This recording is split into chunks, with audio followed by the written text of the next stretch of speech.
You're in the water loop.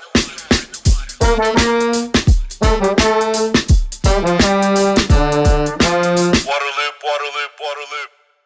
Hey, this is Travis with Waterloop. You've probably heard me talk about how much I like High Sierra showerheads for their incredible water efficiency, their solid metal construction, and because it's a small business based in the U.S., with owner David Malcolm having a commitment to water and energy conservation. While I hope you value my opinion, there are some pretty major endorsements you should listen to. High Sierra showerheads were rated Best Showerhead by Popular Science and CNET, and Best Low Flow Showerhead by Wirecutter. If you go on Amazon, you'll see that High Sierra gets the highest ratings, 4.5 to 5 stars, from all the satisfied customers. You can use promo code WATERLOOP for 20% off at highsierrashowerheads.com. Waterloop. Welcome to Waterloop. This is Travis. I am excited to be joined by Mariah Davis. She is Policy and Campaigns Manager for the Choose Clean Water Coalition, which is based in Annapolis, Maryland, and really works on Chesapeake Bay watershed issues. I lived in Annapolis for 9 years, and I know a number of folks at the coalition, and so this is going back to home for me. Mariah, thanks for coming on the podcast. No problem. Thank you so much for having me. All right. We'll do an early shout out to Peter Marks, my friend, who helped connect us, and I'm sure we'll listen to this. Mariah, we talked beforehand a little bit about the things we're going to talk about today, and you also talked a bit about your journey in water as a Black woman and the experiences you've had that I think are especially relevant right now as environmental groups and the country tries to address equity. Could you talk a little bit about that journey? Yeah. I'd be happy to. Every day I am somebody who lives as a Black woman, and I'm also somebody who has a lot of different identities. Not only am I, I'm Black, I'm young in my field, I'm an LGBTQ person, I'm a daughter to 2 veterans, so I have a lot of lived and shared experiences that I take with me, not only in my personal life, but in my career and in my career working in the Chesapeake Bay movement. And so what I found in this movement is that my definition of success looks very different than the definition of success that a lot of organizations in this field might have. For example, I remember the first time that I reached out to an environmental organization to, try and get some experience and try to find my footing.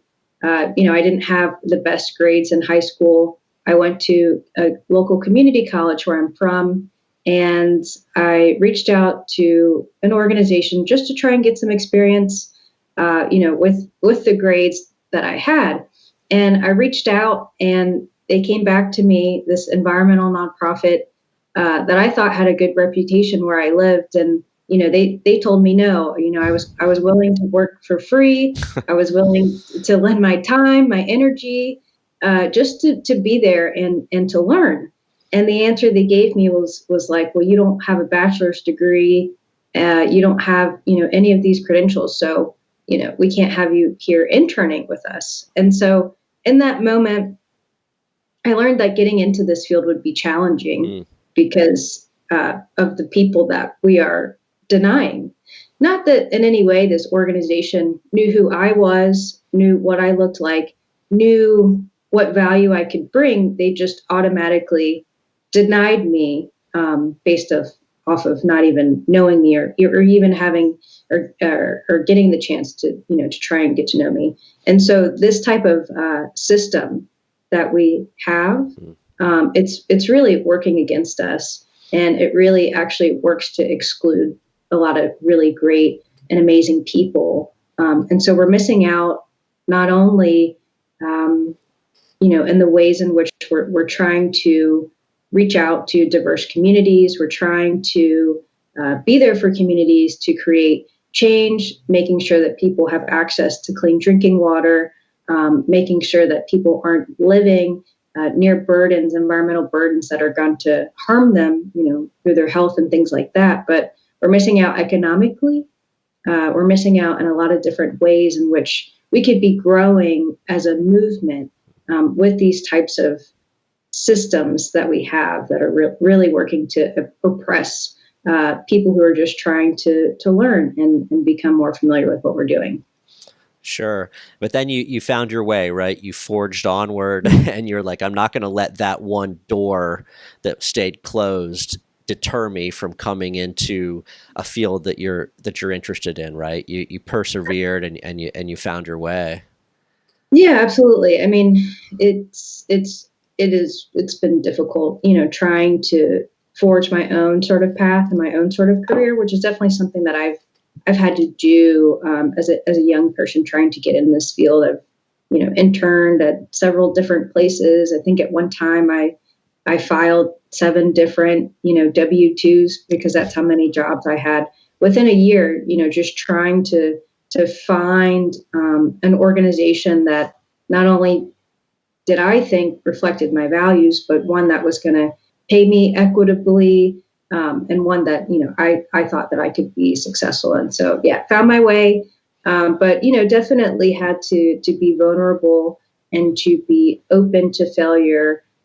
Having to persevere and continue to push on and just kind of follow my gut and follow my heart and follow my passions. Yeah, that's awesome.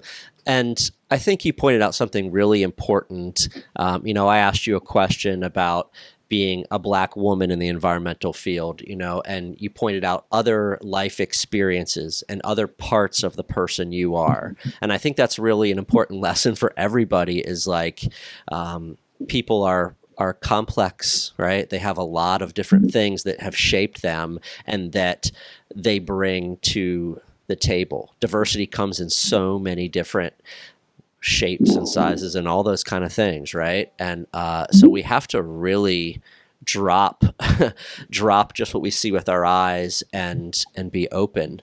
That's really important. So there's been obviously an incredible focus since June with the killing of George Floyd. The country is in understandable turmoil. And there's a lot of emphasis on how can we be more equitable? How can this be different from times in the past? How can we really create change? You were a person that was in a Bay Journal, Chesapeake Bay Journal article, and you had some really strong points, very strong opinions on kind of the landscape right now. Could you share some of those thoughts and how you feel about the past, 5-6 months we're going through?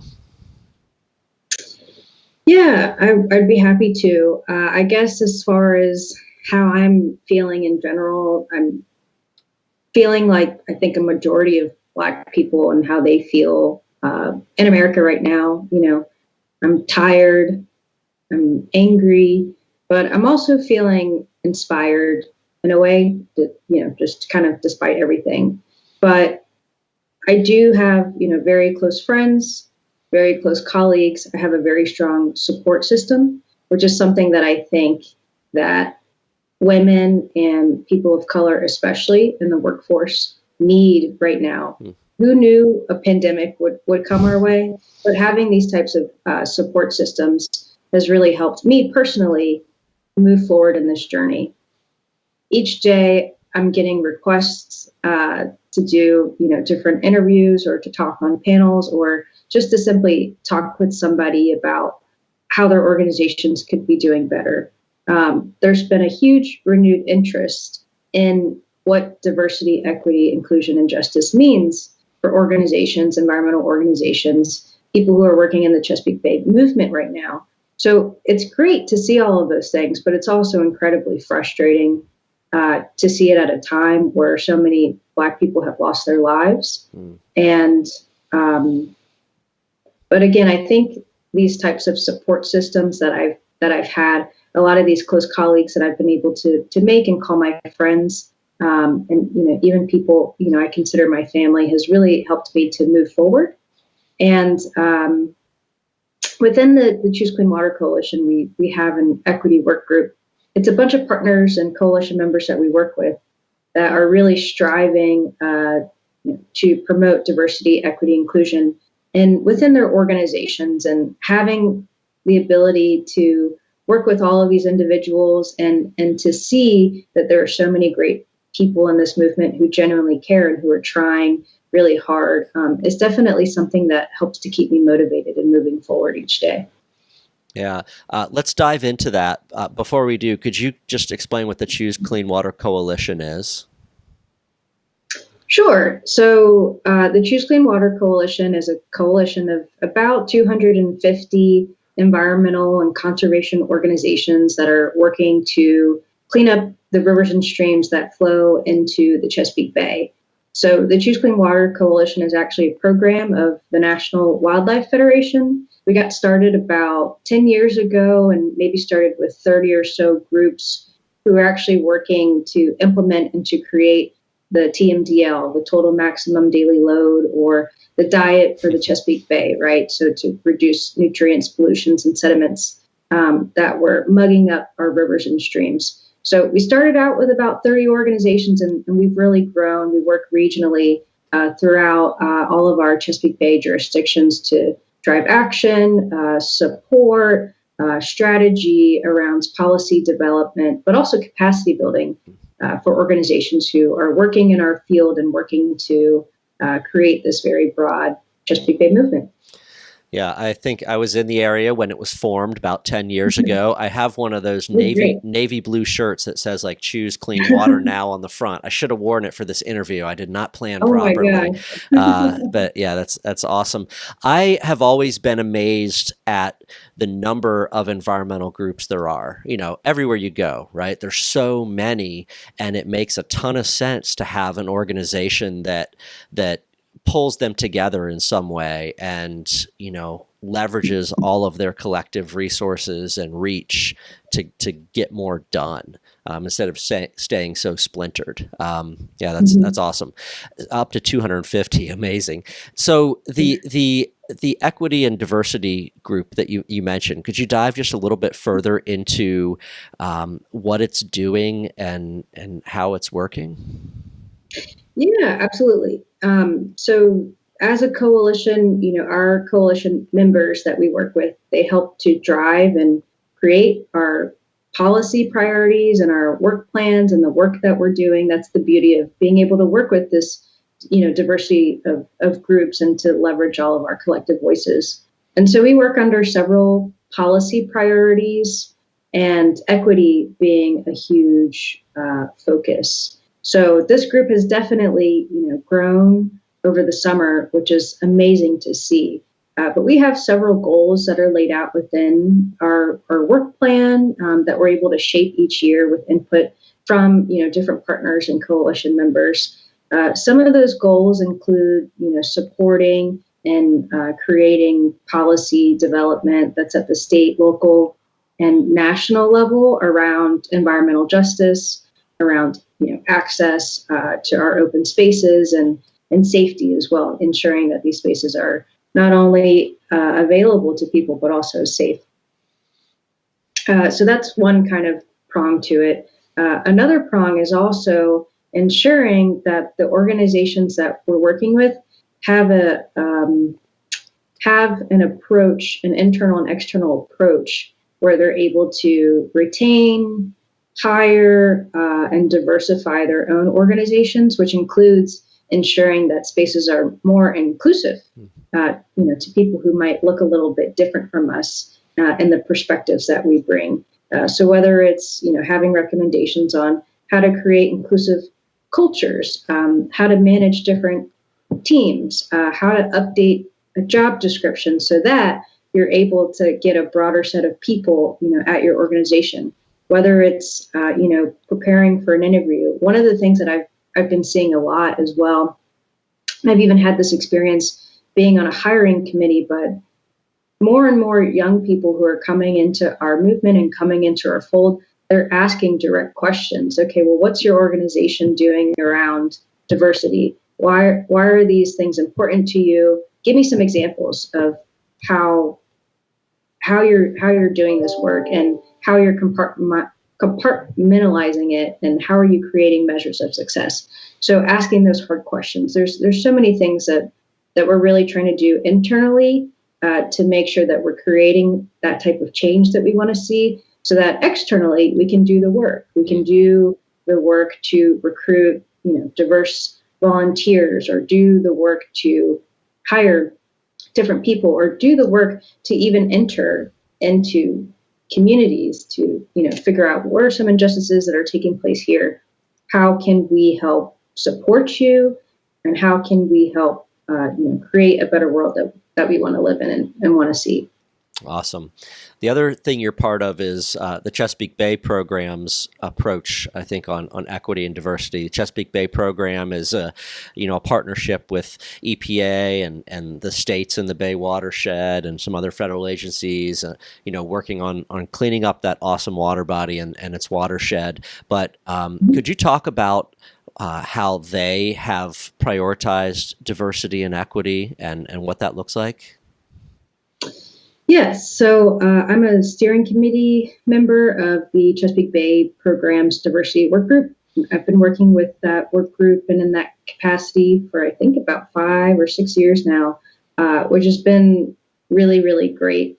I think one of the biggest successes that we've had as a work group and as a committee and a partnership that's really, working together, we're made up of different, partners that are a part of the Chesapeake Bay Partnership that really care about a lot of the issues that I've already, touched on, whether it's making sure that the communities in which we're trying to reach, we're reflective of that and reflective of those goals.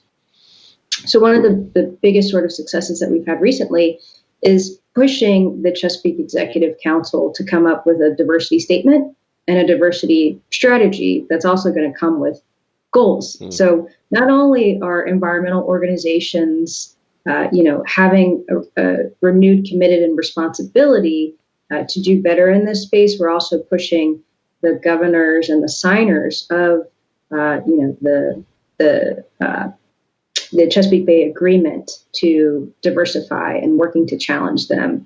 The PSC, Principal Staff Committee, they've also agreed as well to making sure that their agencies are reflective and have different people of color in leadership. What we've seen from the Green 2.0 and the work that Green 2.0 has done is that in lower sort of levels of management, there's more people of color, but as you continue to go higher and higher and higher up into the board level and the director level, that number slowly starts to decrease. So there are not, just, to kind of summarize, there's not a lot of people who look like me in leadership levels. And that's something that we're really trying to work and change, not only within the Chesapeake Bay Partnership, but pushing the Executive Council to do that within their own sort of agencies. So now that we have all of these new goals and, we've been able to kind of add some more teeth to our work, we're going to be, working alongside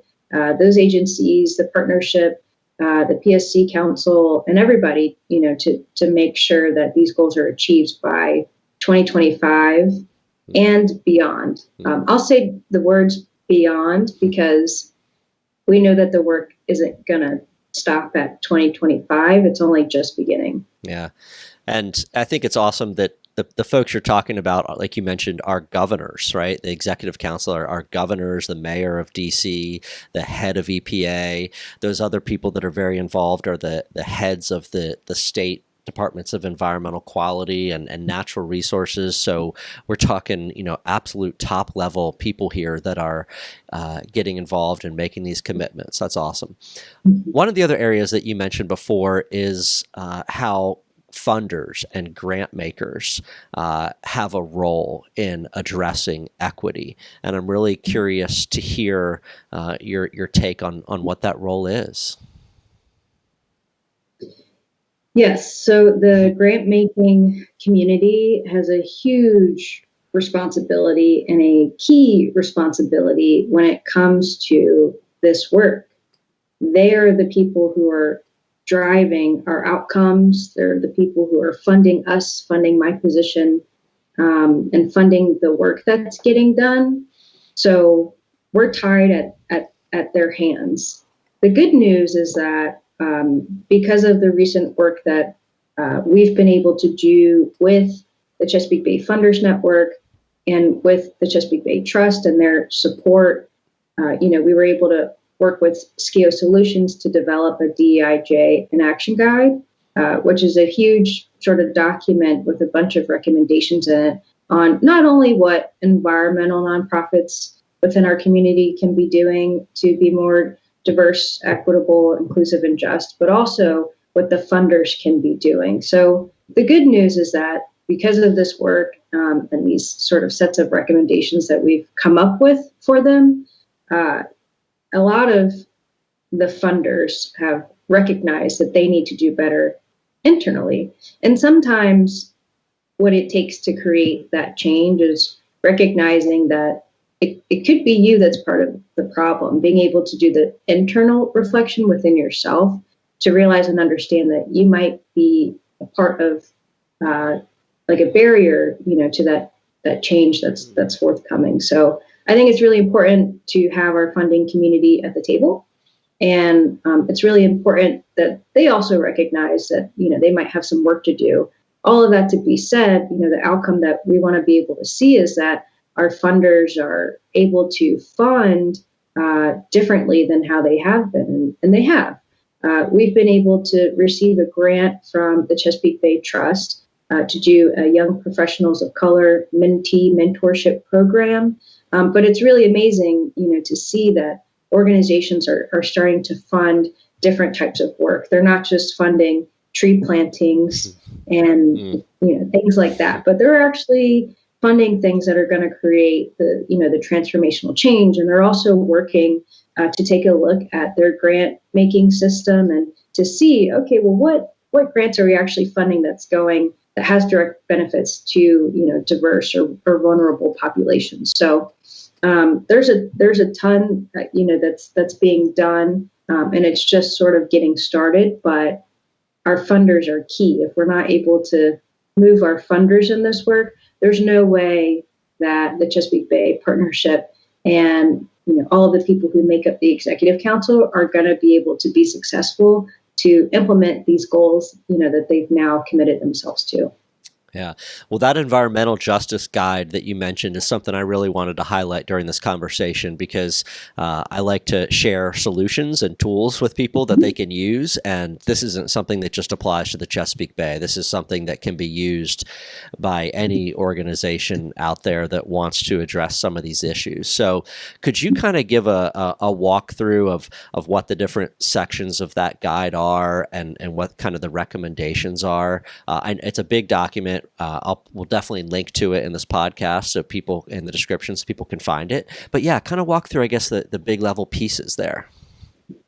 Sure, and I'd also be happy to provide some background on what it is. Yeah. So we call this our DEIJ Inaction Guide, which was developed through a partnership with the Choose Clean Water Coalition and the members, the 250 members that make up our coalition.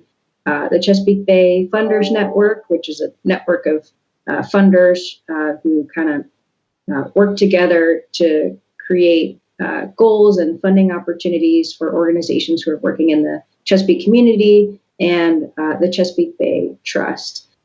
So this collaborative effort, we've recognized that it's going to take all of our voices to create the change, that we want to see when it comes to implementing and creating DEIJ action goals. So this guide is a set of recommendations that we've gathered from both the funding community and the Choose Clean Water Coalition members. It's a set of recommendations of what organizations can be doing internally and externally to diversify.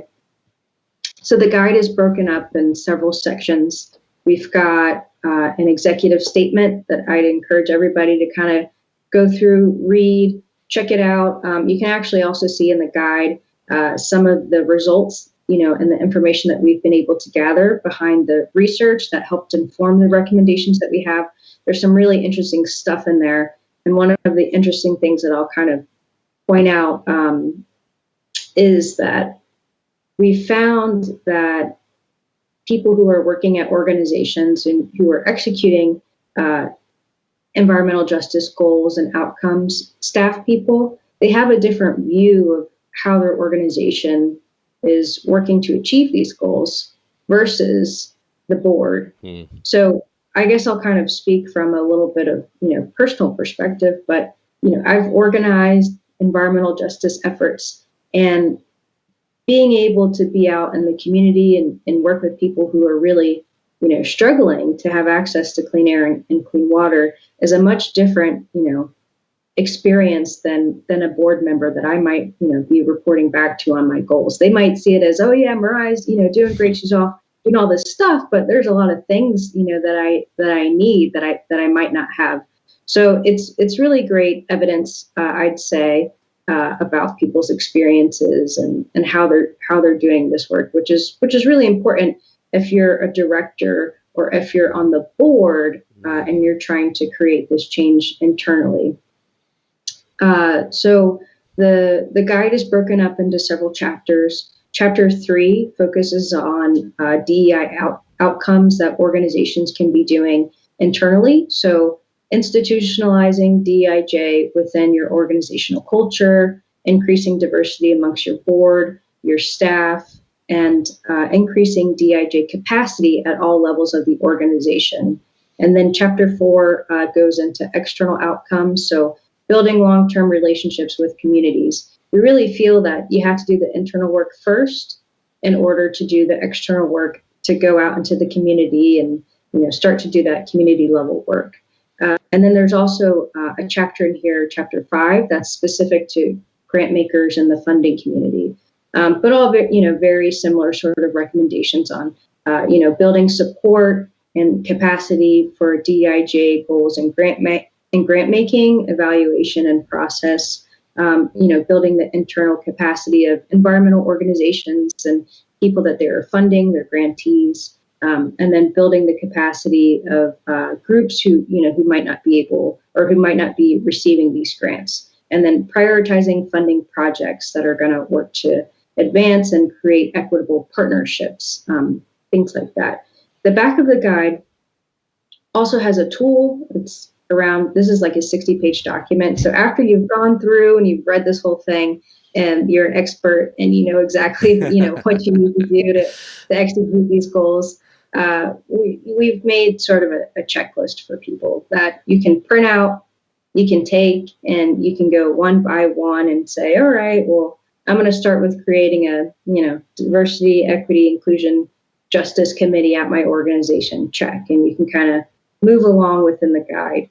And I'll kind of add to, what I just said is that the guide is not a one size fits all, and that people are going to be coming to this work at varying different levels, whether it's, their own sort of knowledge and background on, issues that relate to environmental justice in their own communities. There's going to be organizations that are really going to have to go back and understand their history when it comes to this work, whether it's been a positive experience or whether they've had some negative impacts on communities that they've tried to do, previous outreach to, things like that. People are going to come at it at different levels. This is a guide that is specific to the organizations who've been a part of this work in the Chesapeake community. But it is something that I think that can be translated in other areas of work. We've gotten a lot of different interests, even from government agencies who are within the partnership, and all types of people who are interested in, how do we do this? Because if you were to even sit down and think about it, and you have no sort of like background or knowledge on, we have a real problem here. We need to do something about how we look as an organization. Why are we not, retaining these people? How come we can't, enter into communities? It's a huge problem, and it's a huge thing to try and tackle. So with this guide, with these recommendations, we're able to give some really valuable suggestions on what we feel organizations and grant makers could be doing better and how to achieve those goals and outcomes. Yeah, one of my favorite parts is that checklist that you talked about. You've got that wealth of information and knowledge and recommendations in the 60 pages, but people are like, okay, where do I start with this, right? It can be overwhelming depending on the size of your organization or whatever. So it's awesome that they can just pick a place and just start there and just try to work through and build up and figure out what's right for them. And my last question for you is kind of what's your advice to individuals and organizations that are looking to change? Obviously, using this guide is a great way to go, but yeah, just kind of big picture. What would you say to folks? Because, like we said from the beginning, there's a lot of focus on this right now. Mm-hmm. I guess I'll just start with kind of the hard work. Is that it's not easy. So people, if you're going to start to do this work, you have to be vulnerable and you have to be open and receptive to change and to feedback. And I think that when it comes to cultures that have sort of this white supremacist sort of like structure, those are some things that we're going to really have to work to try and undo. That even when you set out a goal, it might not happen that way. So you have to be open to change, embracing change, and being open to making mistakes and kind of undoing that perfectionism sort of mindset.